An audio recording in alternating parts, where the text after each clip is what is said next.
Welcome to the Christian Business Leader Podcast, where Christ-following business leaders explore God's will and ways for business. This show is a ministry of the Center for Christianity and Business at Houston Christian University and features conversations with today's Christ-centered business leaders who are representing Christ faithfully in the business world. I'm your host, Darren Shear, and if you want to make your work, leadership, and company's culture more Christ-centered, you've come to the right place. On this episode, we're joined by Joseph Moore. Joseph is an author, historian, and investor whose self-experimentation with history's wildest financial strategies made him financially independent in his mid-40s. His writing blends deep, unconventional insights with some of history's most hilarious stories and has appeared through HarperCollins, the New York Times, and other major outlets. And he's the author of the new book, How to Get Rich in American History, 300 Years of Financial Advice That Worked and Didn't. Joseph, welcome to the Christian Business Leader Podcast. Darren, I'm so glad to be here. And I'm getting to celebrate with you. It's one of the first shows I've done since we hit the national bestseller list. So congrats. This is a really exciting week to be talking to people about this content. So thanks for taking some time. I really appreciate it. That's huge. Well, as a book publisher, I know that is a mountaintop experience for an author. So congrats on that. So Joseph, when did you first realize God wants to be involved in your work and business? It's a great question. I was raised in a Presbyterian family. So, one of the great things about Presbyterians is we're pretty sure that God's got it under control no matter what. So don't be too anxious about anything, right? I think the thing I've heard my grandmother say more than anything else was that it's all predestined, so calm down. Now, whether or not you agree that theology is kind of not the point, but I think there is this kind of spiritual calm that comes from the sense that God's got it. God's under control. You're pretty small, so don't get worked up. And so then with that freedom that comes from not being anxious, go ye therefore and prosper, right? Like go out and do what you feel called to do. It's one of the big theologies of Calvinism is this idea of calling, right? Like that you need to pursue your calling and pursue it with excellence and just try to do the best you can. And God is ultimately going to bring about what God wants for his glory anyway. And he's not waiting for you to succeed or fail so he can decide if it's going to work out for him, right? And so I think that really informed my risk taking, that I knew that I was going to take risks in business. You cannot make money without taking risks in business. And I did not know whether or not it would succeed. It wasn't like, well, because I believe in God, therefore I will win. It was, I have faith that God knows what is going to happen and that it will be revealed to me in time, and it will all be for a higher purpose than just my success. And so I'm going to try to do the best I can every day at what I'm doing to succeed, and we'll see where it goes. Yeah. So there wasn't a sense where I've got my business doings over here and then my church life is over here. And as long as I'm making a profit, that's what matters. Monday to Friday. On the weekends, that's kind of where God fits in. But you saw God as being just permeating in everything that you were doing. Yeah, no, I think that the Calvinist theology of calling is really important, right? At least in my tradition, that you are called to be excellent at the work God has called you. Maybe that's being a brick mason, or maybe that's being a business leader. It doesn't really matter. You're called to excellence in the craft God has given you to be part of. And so, I don't think of that as like on Monday we check out of that and we'll come back again, sometime Sunday morning. It permeates the culture that you kind of create around yourself, around the people you work with, around the people you employ, around the people that you have at home. I mean, it's part and parcel of the life that you have built and are trying to live. Yeah. So we figured out at the beginning of this, before we started to record, that you and I are from rival high schools in the Columbia kind of mid-state of South Carolina, from back in the 90s. But we had pretty different upbringings, it sounds like. So ultimately you would go on to teach in a liberal arts college. I don't remember exactly where you taught, but you were teaching Marxism. Where did this come from? And you were teaching it with fondness, not just right, not as an academic exercise. So right. So the fact that this book is like an ode to the success of capitalism for everyday people is more surprising to me than to anyone else, because that's not where I started. So like if I'm assuming your typical audience who's in business or like pretty keen on the idea that business success is part of how people get ahead and it's part of what has made America a special place. And by the way, they are correct, but I did not start out believing they were correct. So to my background, one side of my family comes from the upstate of South Carolina, around York, South Carolina, and then Gaston County, North Carolina. Sorry, we're at the border region. And in the 1920s, in a place called Gastonia, North Carolina, in a place called Luray Mill, there were workers in the mills who were getting upset about their working conditions, and they formed a union. The American Communist Party sent organizers down to teach them the Communist Manifesto and strike tactics. And on, of all things, April Fool's Day, 1929, which is really a historically bad moment to pick, they caused one of the largest labor strikes in American history. And it was a disaster, by the way. And like my family is from, when I say from there, like my great grandmother was literally born in the mill village houses, no hospital, just in the houses. And so there's this small, very, very small minority of Southerners who kind of can trace back to that and still kind of have that anti-capitalism streak alive, if that makes sense. And so like growing up, my dad would vote for communists for president in Lexington, South Carolina, which is risking your job. Right? That's not something like, Dad, keep that under your hat. We don't talk about that. And so I went on to become kind of a lefty humanities professor where, I mean, I didn't assign Adam Smith, I don't think, once in my college teaching days, but I assigned Karl Marx on day one. And so, which is, if you have a PhD in history and you're kind of live in the wonky academic world, that's just normal. This isn't like I was a standout. This is like, the academy really does kind of like start in the middle left and then go out to the extreme left, and it's just a matter of finding where you fit in that spectrum. And so I was a lefty humanities history professor, telling students that the American dream is not real. It's a big a big fraud perpetrated on you to keep your eyes off your chains. I've lectured on this, and so I actually have students who've reached out to me like, wait a minute, you told me the opposite when I took your class, and now you're talking about how great capitalism is. Well, here's what happened. I started out on this research project to understand what Americans had been told about money for 300 years, assuming I was going to write a takedown on all of it and that it was all a scam. And everywhere I turned, the research kept going in the other direction. Right? I mean, you can torture the data all you want and make it say what you want, but at some point you realize you're the one doing the torturing of the data. And I had to start admitting I'm finding all these people throughout American history succeeding when I thought they wouldn't, overcoming what I thought they couldn't. And this went up to the present day. And I was interviewing people like business people across the country and realizing these people have actually succeeded too. And they didn't cheat. They didn't break the rules. They actually are better people. They see primarily the way they got ahead as serving the needs of their customers. They're actually getting rich, helping other people. This doesn't compute, right? And so at some point in the research, I started to self-experiment with the financial strategy of the past in the present, thinking this would be a good way to kind of test out history's lessons. And one thing led to another. Before I knew it, against my better judgment, I was now a business person, which was not the plan, right? Like I now owned a business, and I realized that investing is mostly running things like a business. And it took doing all that for me to start to realize I've been wrong. And if you actually want the real lesson of history, it's that capitalism has done more to advance the cause of everyday people living great, successful lives than anything in the history of the world, that the United States is a peculiarly blessed nation where people have seen the fruits of that labor in a way they never would have before. And we actually do live in a blessed place, in a blessed time. And that forced me to write a book that I wasn't planning to write, which was that everyday people really can and do go ahead all the time. Yeah. Yeah. And so I typically think of Marxism as being kind of yoked with atheism. Have you found that? But that wasn't the case in your life, because you still were a follower of Christ, or at least a believer in Christ. Yeah. You believed in the sovereignty of God, but communism doesn't exactly square with the scripture. Of course, so there's certain ways to.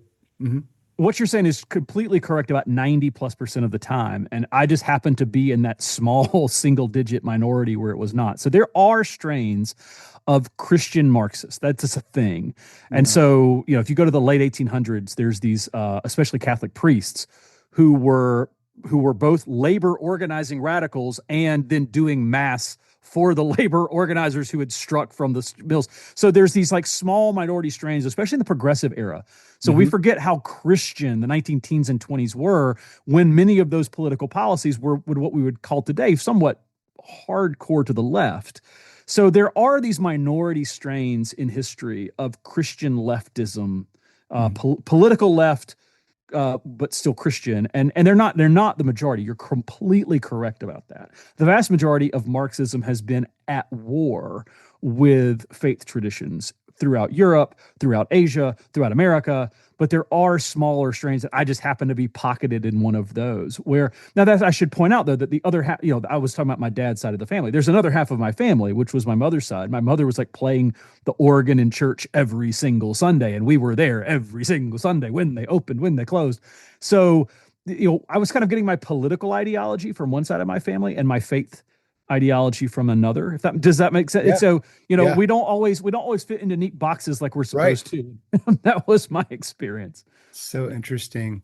So in your research over the last several decades and in particular writing this book, how have you noticed Christianity and the church shaping views about wealth building over the past 300 years?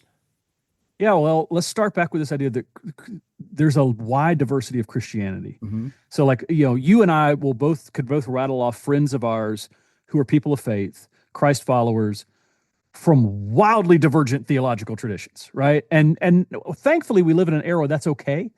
We forget that there used to be times when those disagreements could get really violent, Hmm. and we are thankful to live in an era when some of my best Christian friends don't go to a church anything like the church that I go to, right? And so if you think theology is important and you take it seriously, then what you would expect to find is what you find, which is that different Christian theologies kind of veer to different views of money and different views of wealth building. So I have, of course, growing up in the Deep South, as you did, I had plenty of friends whose faith tradition was very revivalistic. It was very, turn or burn. And as they would say famously, you do not polish the brass on a sinking ship, right? We are not here for this world. We are here for the next. And what we find is that faith traditions like that tend to also not build a lot of wealth in the current era because they're putting their faith right where they say they are putting it, right? And they're putting their energy behind it. And that's why some of those traditions tend to lag behind financially other traditions. Now, on the other end of the spectrum, you have faith traditions, and again, this is like Presbyterianism is one of Presbyterian. these, right?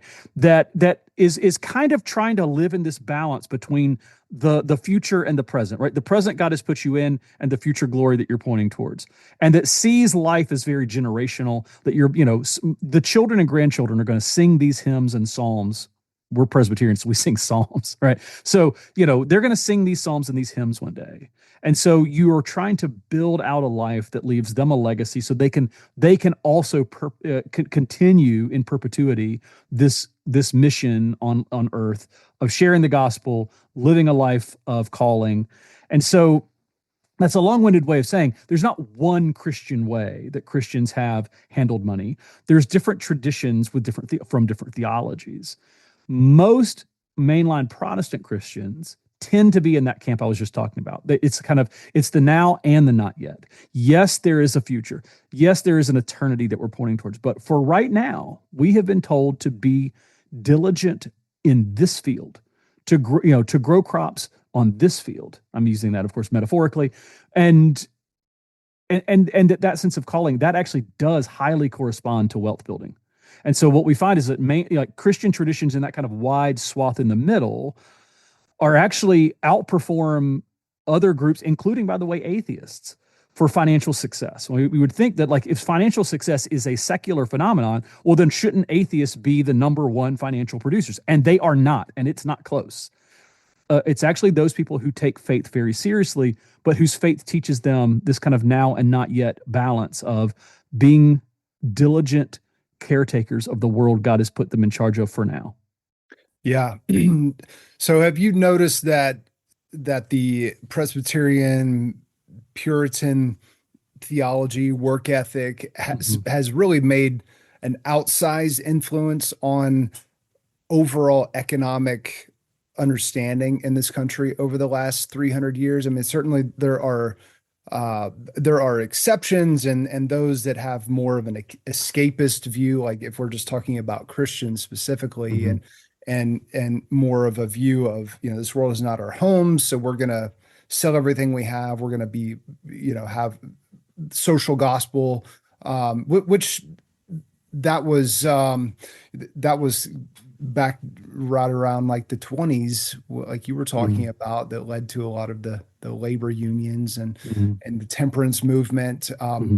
But what would you say would be the predominant theological views that have informed our economic views overall in this country? Yeah, well, Puritanism has a very long shadow, right? And Mhm. so, it's kind of popular to kind of push that off to the side right now and kind of the historical narratives. But I used to point out to students that if you actually look at the genealogical lineage of pretty much everyone who moved to the Midwest, so Ohio, Illinois, Iowa, Indiana, like everything except Minnesota, most of those people were coming from Puritan New England. Like they could almost all trace their ancestry back to the first or some of the first ships arriving in New England. So Puritanism really stamped the American consciousness on in terms of what the role of the individual person and the community and the economy should be. This idea of mutuality, this idea of service, this idea of economic freedom, like some degree of ability to pursue one's calling and to go where that opportunity would be. Now, we don't want to say like all financial success is Christian because that wouldn't be factually true. Like there's plenty of, I know plenty of broke Christians and I know plenty of rich, Buddhists. I mean, like there's money that people make in all kind of systems. But in terms of setting the field of play, think about like the game of, whatever game you play, baseball, football, there's rules and everybody knows those rules. And some of the rules are very explicit and some of them are just traditions, but we all kind of know what we're supposed to be doing on this field. And the long shadow of Puritan theology about how Christians operate in the world kind of set the rules of the game in many aspects of the American economy for centuries to come, even for those who weren't themselves Puritans or Christians.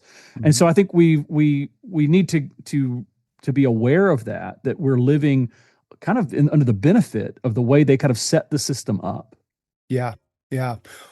One of the observations that I found really fascinating that you pointed out is something that we've really missed about Frederick Douglass. Mm.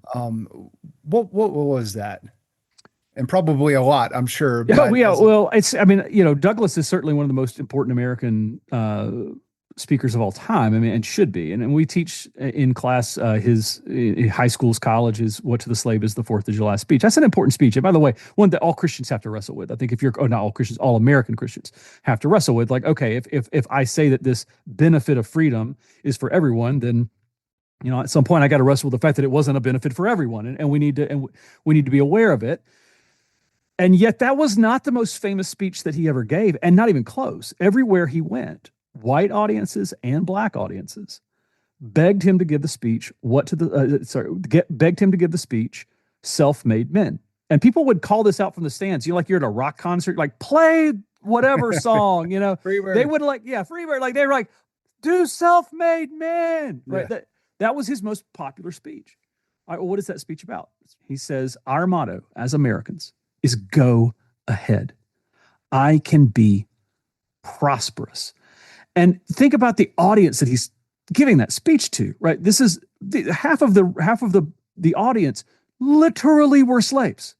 And so we have, I think, looked back on our history and made it much more negative and whereas the people living it were much more optimistic.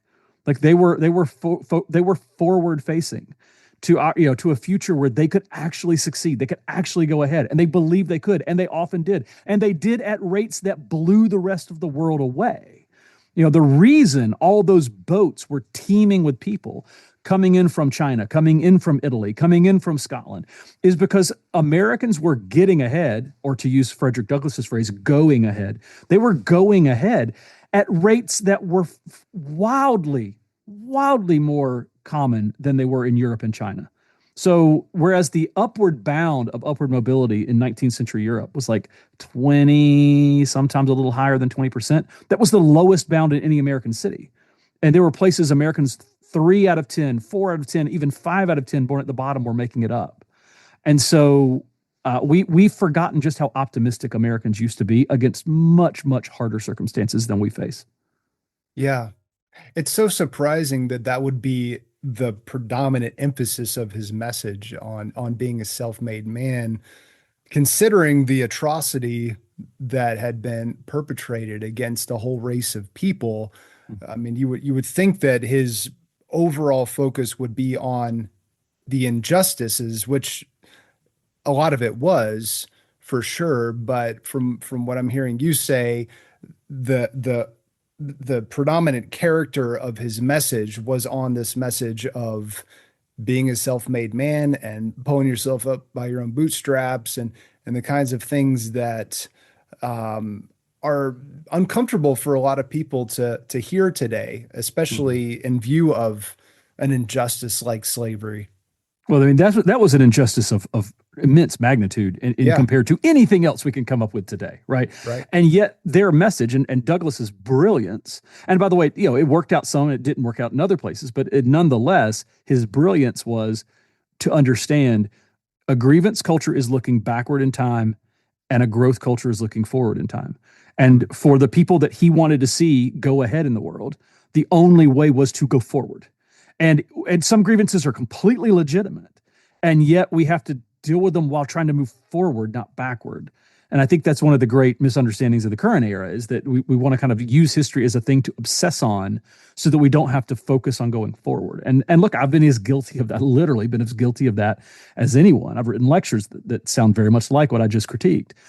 But over and over in American history and in the present, the people most likely to go ahead were the people who got up and went ahead and who believed that they could. And that sounds very self-helpy, which, I think we all have kind of a little bit of a gag reflex against too much self-helpy, optimism mindset kind of stuff.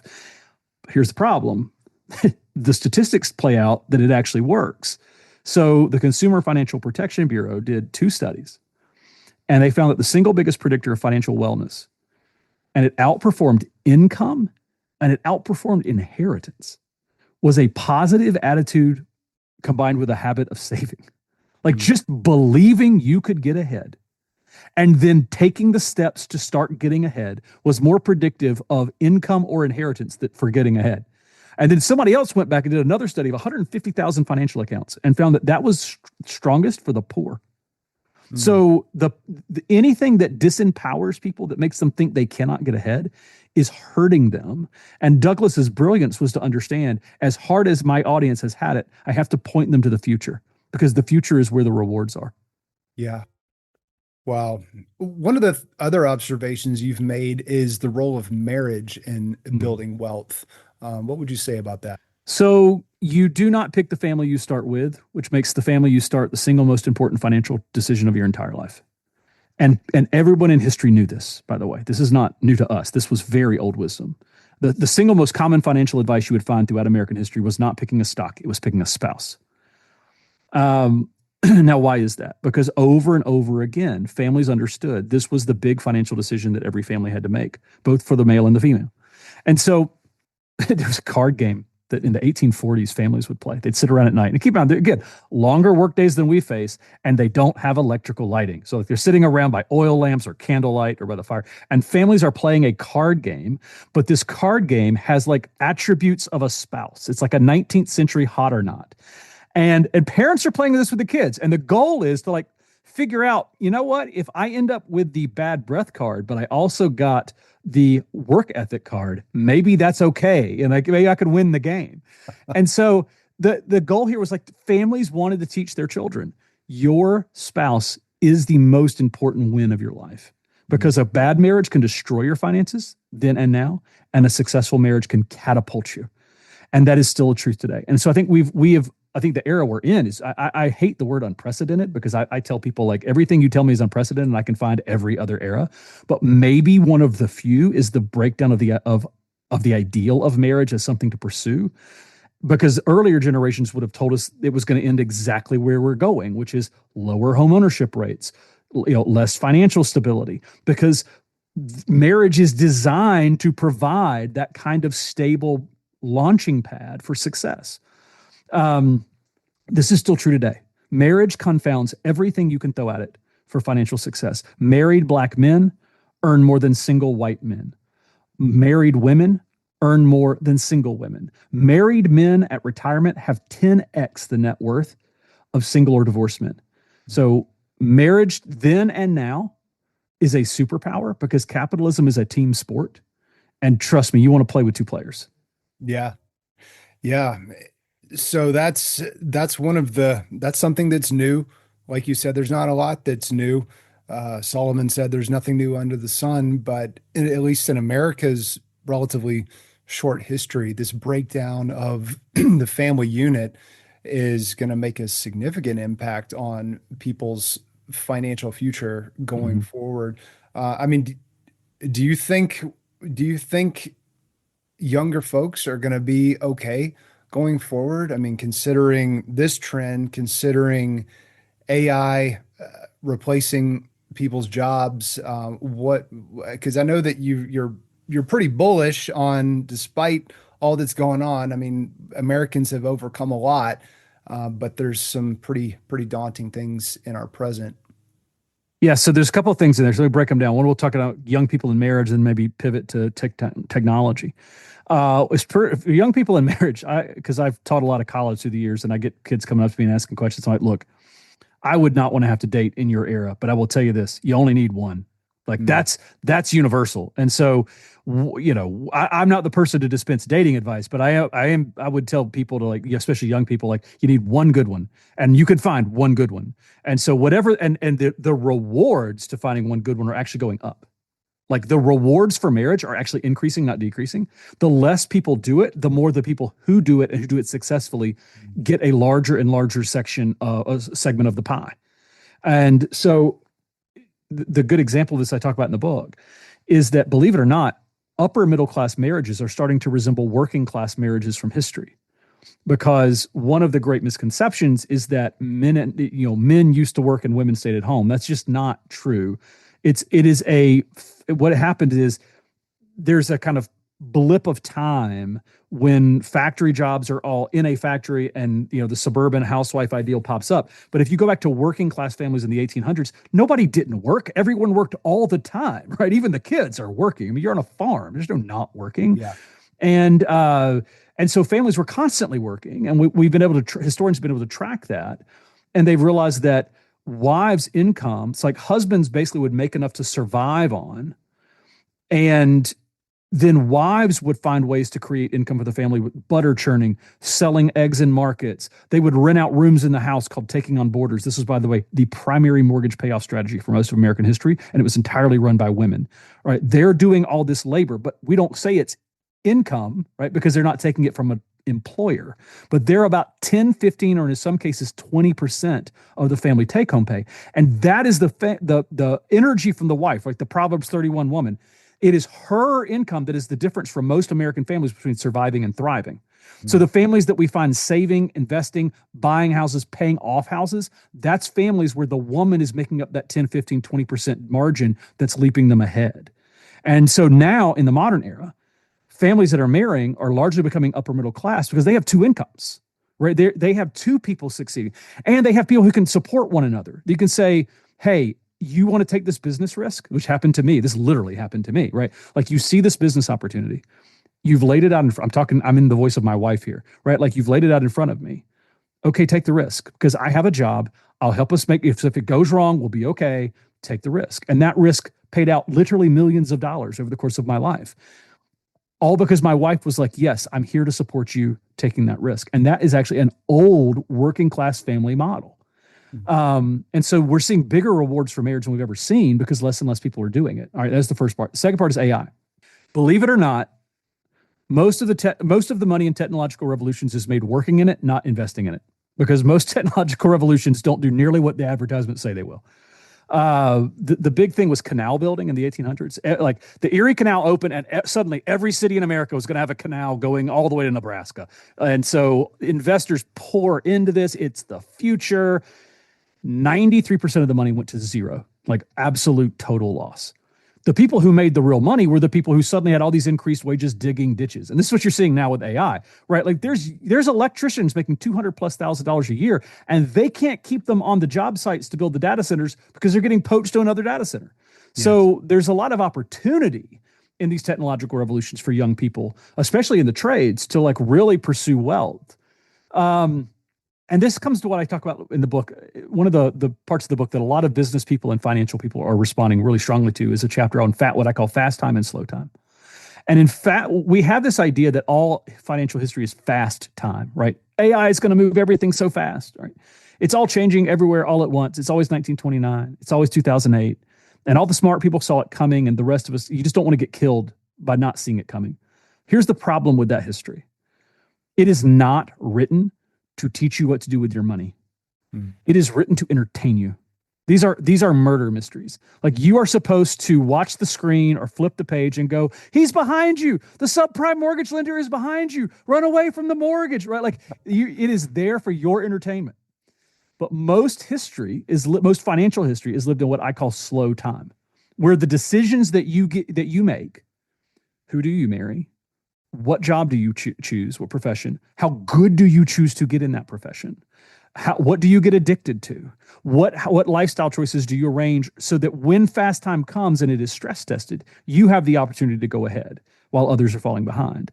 And so for young people in AI, my encouragement is to not assume the future will get here tomorrow. It is going to get here. It is also going to take its time. And in the in-between time, you can make a lot of money building the road to the future. Yeah. I mean, but you got Elon Musk saying 5 to 6 years, basically anything that can be replaced by AI will be replaced by AI, and that that apps are going to be a thing of the past, and it's a little scary, especially for, he said basically if anyone who does their job at a computer, gone, is essentially what he was saying, and then I'm thinking also about just how accessible everything becomes and how easy and convenient everything comes digitally at that point, that people, we already have such high rates of attention deficit and so on. It's going to be so hard for so many people to be able to, like you've been talking about, and they've been talking about throughout history, Frederick Douglass, to get up and go do something, to be self-made. I mean, there's so much distraction now. And so it seems like, don't you think that gap is one of the most significant challenges that future generations will have to overcome? It'll be a challenge. Don't hear me saying it's not a challenge. That's one of the things I have to tell people about my book, is I'm not saying it's not hard. I'm just saying it used to be a lot harder. My thought on that is that, and I think you and I have the advantage that younger people don't have, of having lived through an adoption cycle or two. And once you've seen a radical new technology that's going to change the world take its time to change it, you start to see, oh, okay, yes, some of it was true, right? That there's no longer floor after floor after floor of Manhattan offices with typists in the middle of the room, which used to be a job. Computer used to be a job description, not a thing you have in your book bag. Right. And so those jobs went away, but only because of this. For AI to replace jobs, it must first increase our productivity. And for it to increase our productivity, it must make us richer. And so only when a technology so increases productivity that it becomes more advantageous to use it than to not, and therefore creates new wealth with new margins, right? Then all those people who used to be doing those other jobs are able to find jobs doing something else. Now, it's not always the same person, and that's where the pain points of when you are 25 years into a career that gets eliminated, and it's hard to retrain for the new jobs. But the women of the 1940s were largely, one of the most popular jobs was telephone operator. Like, you literally called the operator, right? And you said, I'd like to connect to this. And they would pull a thing and connect it over here. And then it'd go to Cincinnati and they'd connect it somewhere else. And what did away with that is the modern area code system that AT&T invented, where they were like, okay, we're going to make 803 the first three digits for the middle of South Carolina or whatever. And then you could suddenly hit the buttons and you could skip all those people and it went right to the phone. Well, that did not lead women to mass unemployment. It made phones more productive, made them cheaper. It therefore made using technologies like the telephone more easily adopted for businesses, which then dropped rates of, which is why we end up with not, you and I remember making a long distance phone call and it costing a lot of money, right? Like you yell at mom yelling at you, get off the phone. It's, that's not a free call. And so for AI to change the world, it has to make us more productive. And if it makes us more productive, it'll make us wealthier. And if it makes us wealthier, there will be opportunity somewhere. Yeah. Yeah, that's well said. I mean, again, there's nothing new under the sun. Solomon said it. And so hopefully we shouldn't be that scared about AI replacing. I mean, we do publishing, and so Mhm. it's intimidating. I'll say that. Hmm. But we're still able to leverage a lot of the AI technology and benefits. But at some point, do we give up too much, and then we kind of I lose definitely it? think that AI has. I think the real risk for AI for me is not about the again. I think as a financial tool, it will probably be a net positive. The danger, and we were already dealing with it. AI is just going to make it even more dramatic. Hmm. Is in the way we educate, and so we have to find a way. And look, the calculator was supposedly going to ruin the math skills of Americans, and then we, sent people to the moon. So it ended up being okay. But we are risking leaning on these technologies too heavily to do all the training for young people Yeah. so that they are not used to thinking without the tools, and therefore the tools are doing the thinking. And I do think for me that's one of my bigger concerns, and that's both as a historian, as a parent, as a believer, like when you start to offload your cognitive burden so heavily that you don't have one anymore, then you're not doing the weightlifting, right? You get muscles by being in the gym, and we need young people who are building their mental muscles by actually doing the hard work of thinking. And as long as these tools help them do it better, that's great. But if for you and I, it's like a tool that enhances our skill set because we had to learn to write without it. We had to learn to do the math without it. We had to learn how to write a business plan without it. Yeah. But when you've never done that and you only know how to tell the tool to do it, then there is an area that we need to watch out for. Yes. So the book is How to Get Rich in American History, 300 Years of Financial Advice That Worked and Didn't. Already a national bestseller, I believe. Was it on, which list was it on? We hit USA Today and Publishers Weekly. We Publishers narrowly Weekly. missed the more famous of the three, but we hit two of the three, and I'll take it. Wait, so you're not talking about number one in one of Amazon's 16,000 categories Oh for no, we're currently power. number. You're talking Yeah, about an actual number one. yeah, we were an instant. Yes. Listen, this caught us all off guard. By the way, nobody thought a history of personal finance was going to shoot up the rankings. I'll be honest with you. I didn't think it was going to shoot up the rankings. In fact, I just recently wrote a Substack on the topic of like, well, didn't see this coming. But people are responding to the book because here's the thing: it's an optimistic book in a pessimistic age, Yeah. and people are kind of. I say out there, there's something I call big woe, a despair industrial complex, because there are no clicks for journalists. There are no votes for politicians, and there's no tenure for academics like me telling people the world's getting better, even though it is, even though every single stat tells you it is. They don't get rewarded for that. So they get rewarded for a message of pessimism. But you, me, the rest of us, we get disempowered. We get penalized for listening to them. And so surprisingly, an optimistic message in a pessimistic age has really resonated with people, and I'm feeling incredibly blessed and humbled because it's an outpouring of energy for this book that I did not see coming. I think right now, of course, algorithmically, all this changes hour to hour, but right now we're the number 2 economic history on Amazon. Period. Like Andrew Ross Sorkin's 1929, and then How to Get Rich in American History. USA Today, Publishers Weekly. We've been blessed beyond measure to see people supporting the book, and I hope people who are believers and who are believers that God has given us a particularly wonderful time to be alive, and that capitalism has done more for everyday people than it is given credit for today, can respond, can read the book, and can say, "Hey, look, I always knew this was true, and now somebody's actually put the history together to show it's true." Yeah. Well, you are a fascinating guy, Joseph, and I've been really engaged by this conversation. I know our listeners have as well. I'm looking forward to getting into the rest of the book. I've already heard a lot of your ideas on as I was preparing for this interview, but I've got to get deeper into this book because we need it right now. And you've been on both sides, the optimistic and the pessimistic side. Being raised a Calvinist communist. I mean, that's just I've got to be that's a single digit percentage of humanity. Exactly. Yeah. Less than that, I'm sure.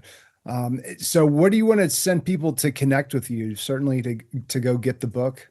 Yeah, I certainly hope people will get the book and read it. And also, if you read it and you like it, hand it to somebody else who might need to hear that message, especially young people who are told they can never get ahead. They can get ahead easier than ever before, and no one's telling them that. So I hope so. If you want to find me, I'm at josephmoorebooks.com, which is my Substack, which is where I publish essays generally about once a week and videos kind of taking down some of these myths that nobody ever gets ahead.